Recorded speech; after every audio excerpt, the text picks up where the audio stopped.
Welcome to Hope for Anxiety and OCD, episode 94. I am your host, Carrie Bach, and we are all about reducing shame, increasing hope, and developing healthier connections with God and others. I titled this podcast episode, Podcast Updates and a Mom's View on God. I really strive to be transparent on this podcast, and sometimes there's things that I'm just not ready to talk about yet. And one of those things has been my mother's death. It hit me really hard. My mom died in September of pancreatic cancer, and it was a short time between her diagnosis and her death. Before the cancer, she'd always taken good care of herself, had no ongoing health conditions, so it was pretty shocking to lose her, what felt like so young. I had planned for this episode since it was going to come out around Mother's Day to talk about my mother's death. I felt like I was going through the grieving process and ready to talk about what I experienced and learned through the process. Then in March, my father died suddenly of a heart attack, and this set my grief process way back to square one. So I'm not ready to talk about my parents' death yet because it's something that I'm still working on processing myself. The main reason that I'm sharing this with you now is because of how it will impact the podcast. If you've been listening for a while, I hope you know how much I've really enjoyed this work over the past 2.5 years, and it has been work. None of it came overnight or was easy. There have been late nights, early mornings, lots of writing, editors I had to fire, an assistant I had to hire. It's been far from a cakewalk. Yet through all of that, I've been able to put out episodes consistently, and I'm very proud of that. I'm definitely in a different season right now, and God is telling me to slow down. Not stop, but slow down.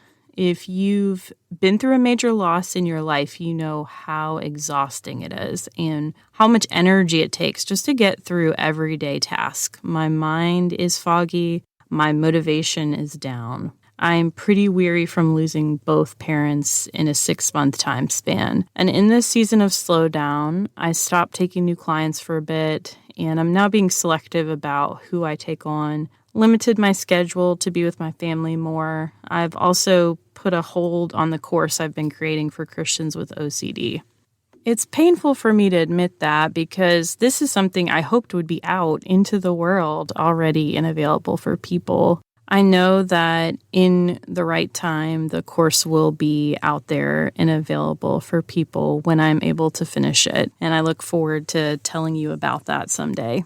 I have been providing some one-time consultation sessions for listeners that are out of state to help them either find a therapist in their area, guide them in their next steps, and I've been really enjoying that. You're welcome to contact me if that's something that might interest you. I've also been enjoying the intensive work that I'm doing on Fridays with clients and absolutely want to do more of that. So if you have a desire to travel or aren't too far away from me from Middle Tennessee, I'd love to talk with you more about that opportunity if you think it might be right for you. We have a prior episode on that, a bonus episode that you can listen to. In the spirit of taking care of myself, I need to stop recording podcast episodes for a bit until I have the mental and emotional bandwidth to do so. The next couple episodes, they're already recorded. Let me tell you, they are so good. I'm super excited to share them with you. They are on developing a healthy theology around healing and suffering.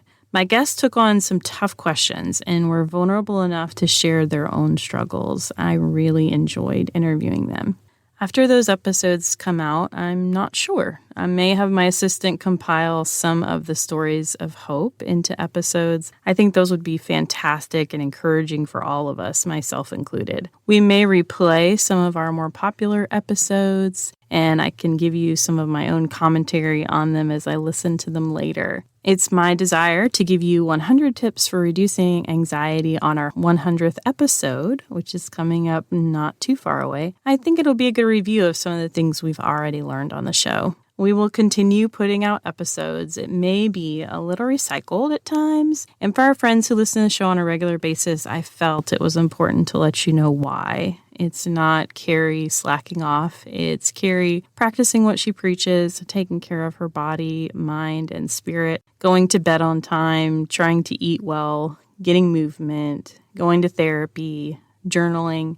More than being tired, I feel weary and I need God to restore me. I'm going through the Psalms right now and doing my best to connect with God. I will say that He doesn't feel close right now, but in faith, I believe that He is. The Bible tells us that God is near to the brokenhearted. On a much happier note, one thing I'm really excited about is that for the first time ever, Hope for Anxiety and OCD will have a booth at the American Association of Christian Counselors Conference, or AACC, in mid-September. If you don't know, the AACC conference is a really big deal. It's attended not just by professional counselors, but also lay counselors and others in ministry. When I first saw the conference was going to be in Nashville this year, I couldn't pass up the opportunity to get the podcast out in front of an audience who can share it with others who need support and encouragement. If you happen to be a counselor listening to the podcast who will be at the conference, please stop by our booth and say hello. I'll be working on getting some pins made as well as more podcast promotional materials. I'm very excited to get the podcast in front of so many people in basically a short time frame. This is one of a few things that I'm pretty energized about right now. In honor of Mother's Day, I wanted to share with you a few things I've learned about God from being a mother the last 14 months. My daughter knows that I love her even though she doesn't understand everything right now. Why won't Mom let me touch the outlet? She doesn't understand how serious some of these things could hurt her. And sometimes I have to get stern in my tone with her about not messing with certain things. God does the same thing with us in Scripture about sin. He knows how destructive we can be when we're just out here left to our own devices. I have my daughter's best intention at heart, even when she doesn't realize it. Scripture says that God knows what we need before we even ask. Most of the time, my daughter hates taking naps, but they are good for her. Sometimes she doesn't want to have her diaper changed, but I love her enough not to let her stay that way. We're all a work in progress. And I want to give my daughter everything she wants, but it wouldn't be wise or good for her character development. I had some friends who adopted 2 little boys from foster care, and they had a lot of issues with their teeth because their biological mother never said no to candy or sweets. She wanted to give her kids everything they wanted, and the result was cavities, unfortunately. I have to realize that when God doesn't give me what I want at this moment, it's for my ultimate good. Perhaps it's so I won't develop the cavity of pride or greed, or something else that sneaks up on you slowly like a cavity, but can be a whole lot more destructive. It's pretty amazing that my daughter loves me, even though I'm not perfect. I don't always know what she needs. I don't always respond with patience and kindness. She's still there with hugs and still learning how to give kisses. She's a picture of God's grace in my life for sure, and I'm so happy to have her here. During this time in my life, it doesn't help me to ask God why He didn't allow me to have more time with my parents, but I do trust that He still loves me and He has my best interest at heart. Some of you are wondering why God hasn't answered a prayer or healed you. I want to encourage you that God's always at work, even if we don't see it or can't feel it right now. To all the mothers out there, you mean so much to your kids, even more than you probably know. If you've lost your mother, I feel you. I miss mine daily, but I know that she would be proud of me and what I'm doing. I know if she was here and physically able, she'd be the first person to hop on a plane and help me with the AACC booth. The first Mother's Day episode for the show was sending hope to the not yet mothers when I wasn't a mother. It was 2 years ago before I had my daughter Faith, and I told you all how much my mom meant to me. I also told you about how much of a promoter of the show she was. She was passing out podcast promo cards, everybody at her church, on planes. And once I do some more grief work, I will tell you more about my mom. Until then, check out these stories of hope from our first Mother's Day episode on how 2 of my friends became mothers after waiting a long time. All good things are worth the wait. How did I become a mother? That's a loaded question. Hi, my name is Christen Jasmine Wilson, and this is my story to motherhood. I am 39 years old. And this is important because maybe like some of you, I wasn't sure I would ever become a mother. I can remember from the earliest time always loving being around kids, around babies. I grew up babysitting starting at a very young age, probably too young if you ask me. But I started babysitting as early as 11 for my next door neighbor. She had two beautiful kids that I used to watch on occasion. And I can even remember conning my mother into serving with me at the nursery during the second service at church, just because I loved kids that much. You can say that this might be a God-given desire. I would say that. I had this idea in my mind that I would always be a mom. But in my mind, by age 25, I met the love of my life in college, fallen madly, deeply in love, become a psychologist. I even found a letter that I wrote to myself in high school. I wanted to become a psychologist and have 3 kids of my own by 2011 or something crazy like that. However, sometimes life just takes you on a journey, and that's not necessarily how things go. For me, I went to high school and had 2 boyfriends maybe, and all of which lasted 2 weeks. And my singleness was a really, really hard thing.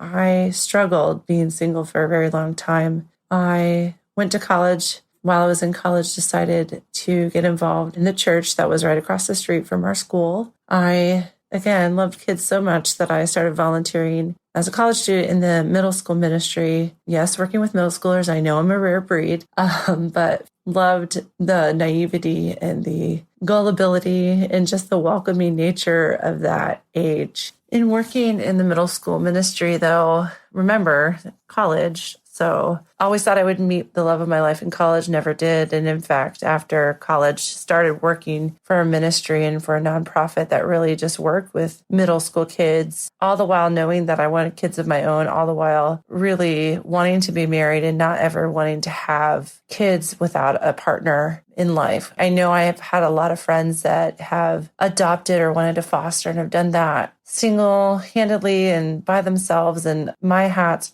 goes off to them. However, I knew for me, this was not a journey I wanted to enter alone. Just knowing my own personality, I knew I would need a partner and a friend. And so I prayed to God many a nights that he would bring me not only a man of God, but somebody who I could have children with and that we could raise children together. And I will say that, but it came not without tears and not without many, many years of doubting God, of asking hard questions, of crying out to the Lord, of yet one more guy who I was attracted to and had feelings for, not return those feelings, not return that love.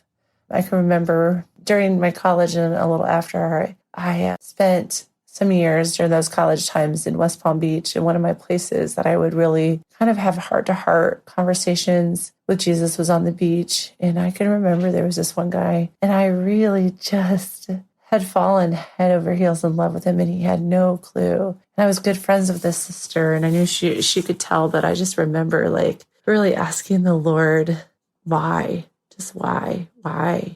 I just remember asking, am I oblivious to guys? What is it that allowed me to not be seen by guys? And really, I look back now and I see that had those guys looked at me and seen me, I would have fallen head over heels with the wrong guy. And really, my heart is so honestly flippant, and I fall in love at the drop of a hat. So it's only the Lord's grace and mercy that has allowed me, that really kept me for my husband of today. Again, college thought I would be married by 25. That was my cutoff date in my head. That did not happen. In fact, I remember at 25, I actually freaked out and was like, oh my gosh, I remember my mom had me at 25. And I'm really like far behind the timeline here because I wanted to have kids. And I thought by that time I would have them. However, that was not what was in the cards for me. And in fact, it took me a long time to even work through what it looked like to actually be in a relationship and what it looked like to actually start to date, which then led to the motherhood. All the while, though, working with kids, all the while, though, taking care of other people's kids, all the while knowing that I wanted to be a mother. I remember turning 30 and still being single. And I remember actually 29 going, I'm almost 30 the whole year, and grieving that of being single and turning 30 And I almost wished that whole year of 30 away. I think it was 32 or 33. When I was 32 or 33, I finally was like, if I ever want to have kids, then I need to actually seriously start dating some guys through a few apps. And at first had really a hard time even wrapping my mind around if that was acceptable, what I believe. And so again, just really challenged my own thinking, but kind of came to the conclusion that if I was ever going to get married, I needed to be around guys and talk to them and have conversations. And so I went on a journey of just having dates and chronicling all of those dates. Some were really fun and some were really, really bad. And I could probably tell you stories, but I don't want to embarrass any of the guys that I went on dates with. But let's just say there's a few that really still have me kind of chuckling today. Fast forward to 2016, I was talking to a guy who happened to live in California and actually had a daughter. And I knew that was going to be a little tricky, but I had been laid off. The organization I was working for it closed down and I didn't have anything keeping me at my current location. So I decided to move to California and see if things would work out. And I honestly remember really just sacrificing a lot of my ethics and a lot of my morals for something that was only temporary and something that wasn't real and for somebody that wasn't authentic.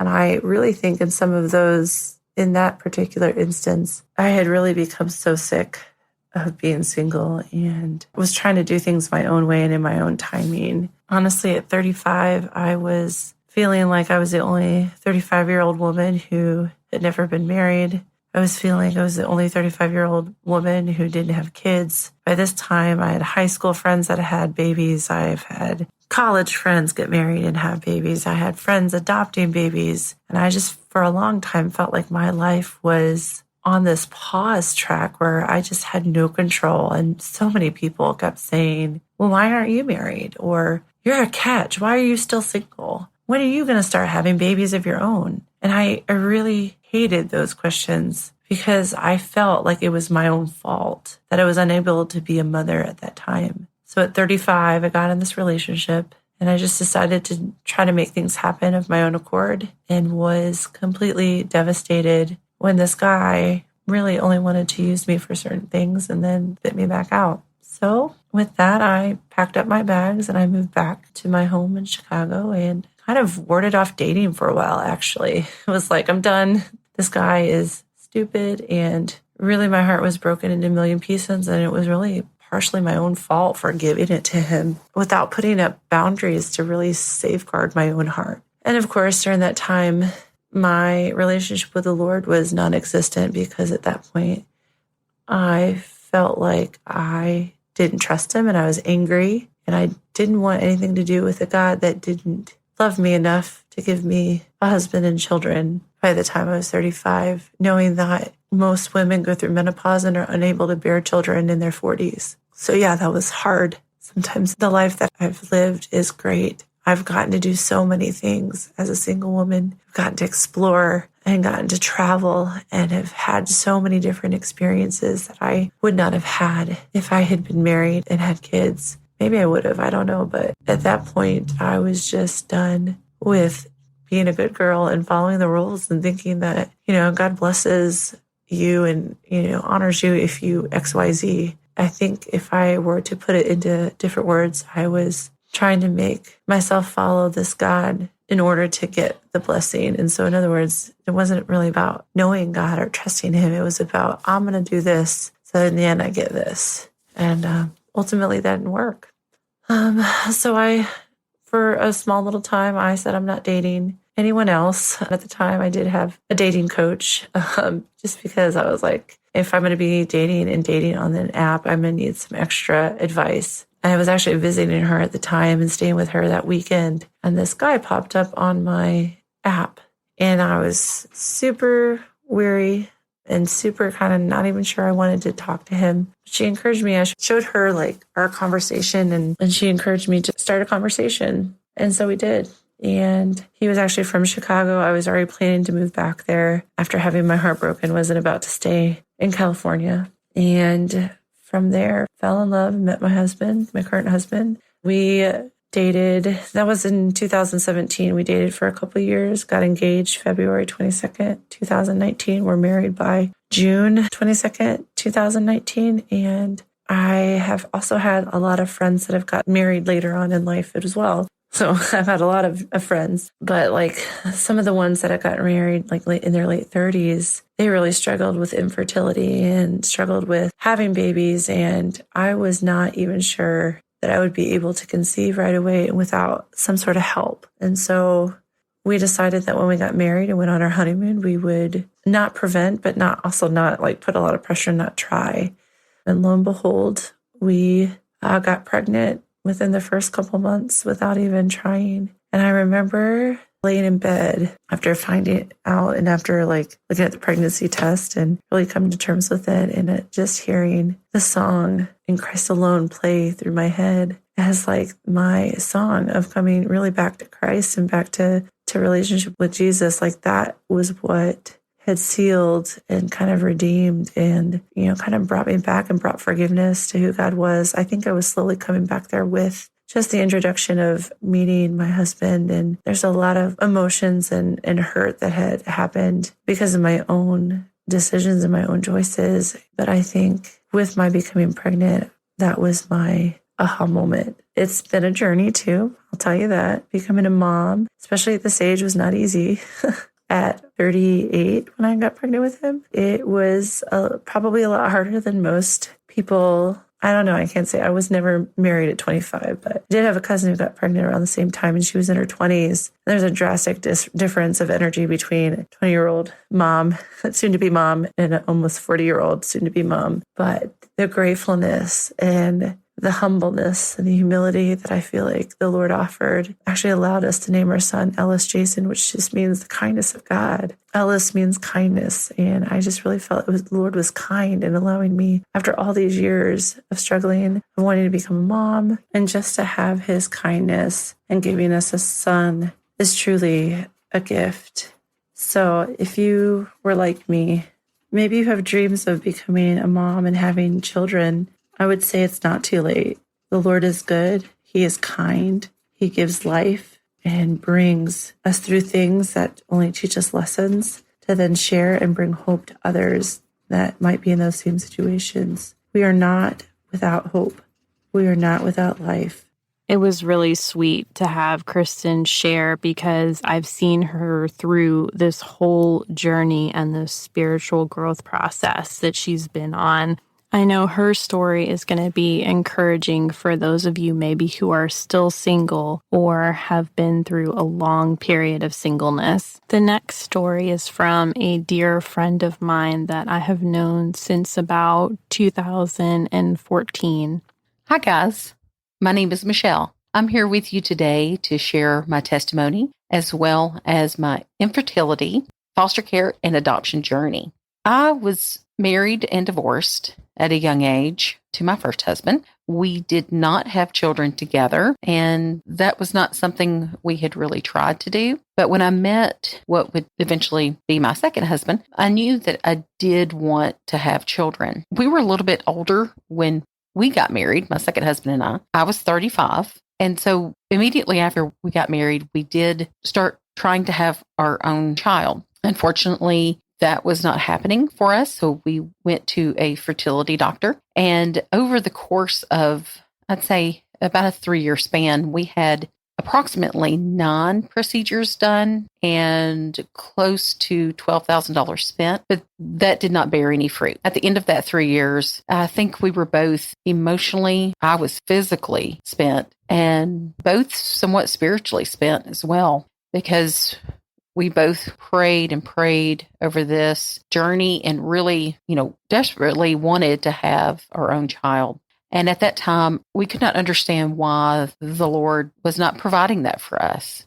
The way I was looking at it is there's so many people that have children that don't even want them. But God, why are you not providing us with a baby of our own? And it made me feel unworthy of having a child. The way I was looking at it is, God, if you could let this person who is abusive to their child or neglectful or abandons their child, if you can let them have one, what does that say about me? What does that say about the parenting you think that I would do, God? And I really went into a deep, dark depression at the end of that 3 years. I began to resent my husband because I felt that I was the only one going through the emotional struggle, especially the physical struggle, because all these procedures were happening to me, and some of them were very painful. I felt like he was doing a small fraction of the work. And over time, through scripture and prayer, I did grow to see that that was very unfair of me to think that way, but human. And I felt that had been abandoned by the Lord during that period of time. I was also very resentful of other women who during this phase were discovering they were pregnant and having healthy pregnancies and having these beautiful children. What makes it probably even worse is my career was in early childhood education. So my career was children, and especially babies and toddlers and those early stages of life. That was my career. So day in and day out, I was seeing and working with these babies, and it really brought me to a low place. So my husband and I eventually decided that we would go through the foster care program, through the PATH classes. But I told him that he would have to do all the legwork of getting us set up for the classes, that basically he would just tell me the time and place and I would just show up. And so that's what he did. We went through the PATH classes, and through those classes, I met other women who were in a very similar situation, who felt almost identical to how I felt. They felt worthless and useless. And the way I felt during that dark period is that I basically had one job to do. The Lord made me a female, which meant I was supposed to have children. And I couldn't do the one job that God had given me to do. And I just felt just so inadequate and so useless that some days I didn't want to get out of bed. Luckily, through prayer, through scripture, through family and friends who rallied around me, around us, my husband and I both, and supported us, and a God who never gives up. He never fails us. I began seeing how, even though those were the things that I wanted to have, my own child, my own biological child, I wanted to know the joys of being able to tell family and friends that we were expecting a child, to feel a life growing inside of me, and seeing this beautiful baby when it was first born and caressing them against my chest, having all those moments. Through time and through prayer, God very gently showed me that He had a different plan for me.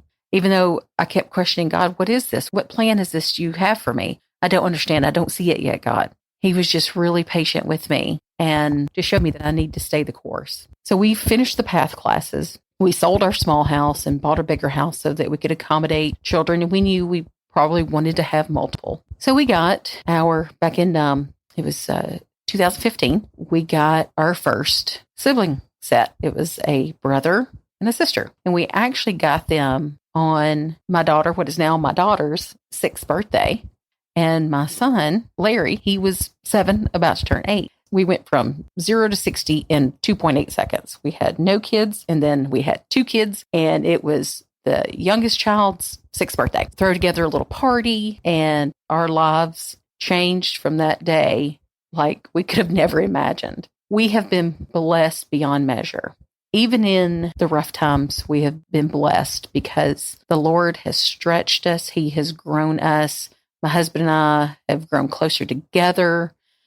We have grown closer to the Lord. And God revealed to me pretty quickly into the foster care process that His plan for us was to adopt children who needed a family. It took us 3.5 years to be able to legally adopt our children. Then finally, on January 30th, 2019, we were able to legally adopt Kimberly and Larry. Our journey has not always been an easy one. There's been days where I have wanted to pull my hair out and say, God, what have I done? And then immediately I'm filled with all the love and joy that the Lord has put into our heart when He brought us these kids. They are amazing. And we knew pretty instantly that we were meant to be their parents, that these kids were going to be with us forever. And it has been such a journey and such a blessing. My husband and I both feel that we just stayed the course with the Lord. He's always sovereign. He's always faithful to us. He never leaves us. He never abandons us.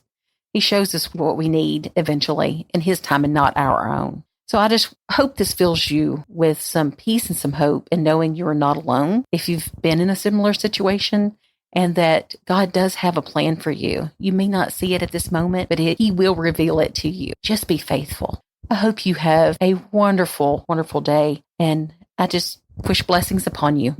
God bless you all. I really appreciated the vulnerability and the spiritual wrestling that Michelle shared in her story, because I believe that someone who's listening is really going to be able to relate to those thoughts and questionings that she had and wrestled with God.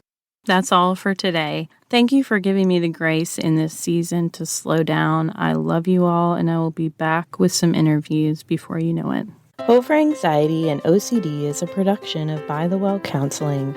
Our show is hosted by me, Carrie Bach, licensed professional counselor in Tennessee. Opinions given by our guests are their own and do not necessarily reflect the views of myself or By the Well Counseling. Our original music is by Brandon Mangroom. Until next time, may you be comforted by God's great love for you.